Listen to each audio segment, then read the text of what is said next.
I've discussed in previous articles the explosion in the Class A multifamily market and how unsound investment principles may contribute to a correction in the years to come. But in this case, I'll be discussing Class B and C assets. While a specifically defined and universally agreed upon set of criteria does not exist, Class B and C properties are generally older and, as a result, do not have many of the amenities offered by new Class A apartments.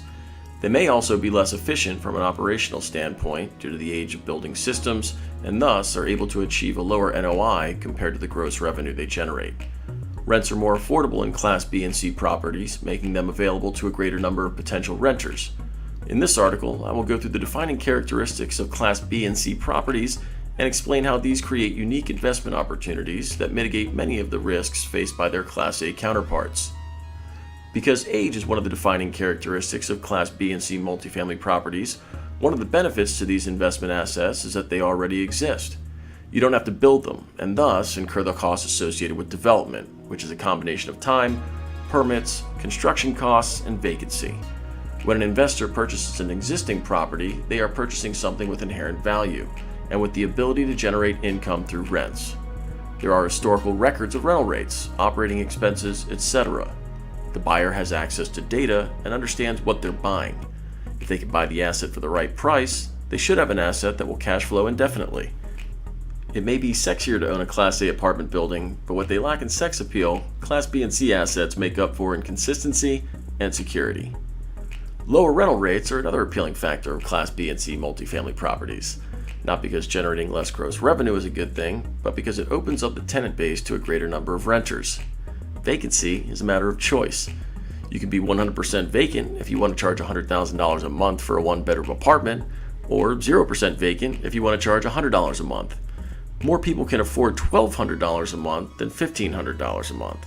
Interestingly, because more people can afford $1,200 a month, there is more competition, which can lead to more sustainable, if moderate, annual increases versus rates that are already a stretch for many renters. The difference in revenue between Class A and B options decreases when Class A landlords are having to offer a month of free rent per year to attract tenants. For Class C apartments that are considered workforce housing or that choose to participate in subsidized housing programs such as Section A, landlords are essentially guaranteed tenants and rent. Many blue-collar workers may not have the financial wherewithal to purchase a home, but can make excellent tenants. Government programs guarantee or subsidize rents for low-income individuals, and while the programs impose specific requirements on the landlord, they can be a consistent way of ensuring an investment's performance while an area undergoes revitalization or gentrification. Functional obsolescence is both a risk and opportunity associated with Class B and C multifamily properties. Simply due to age, these buildings may have outdated finishes, layouts, etc. The building systems may be old and less efficient, resulting in higher operating expenses and/or deferred maintenance. While considered a risk, it is this attribute of Class B and C properties that make them so appealing to investors. Perhaps the most common trend in multifamily investment is the renovation and repositioning of these types of assets. The basic formula is to buy a Class B or C apartment building, renovate the units and sometimes building systems, and raise the rents. The higher rents, hopefully coupled with reduced operating expenses, leads to increased NOI.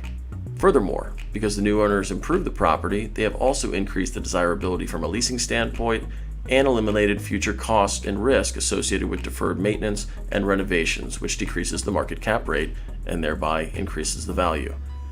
Here's an example to better explain these concepts.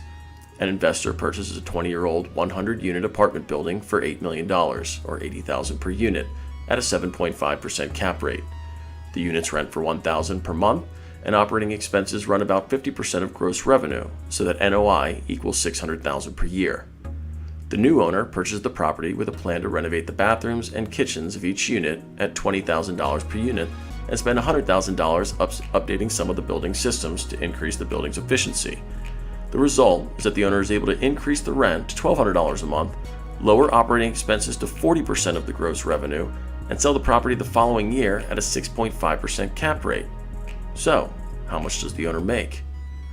Due to the increased rents and greater efficiency, the owner was able to increase the NOI to $864,000 per year, and by increasing the marketability / reducing the risk of the property and selling at a 6.5% cap rate, the property is able to yield a sales price of over $13 million.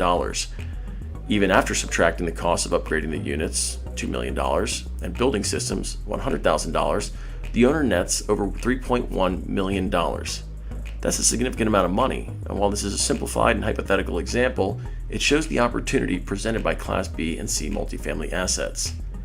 Class B and C multifamily properties are subject to the same risks as other real estate investments. The old adage that you make money in real estate when you buy the property is true, but unlike their Class A counterparts, these asset classes present an opportunity to increase return by adding value.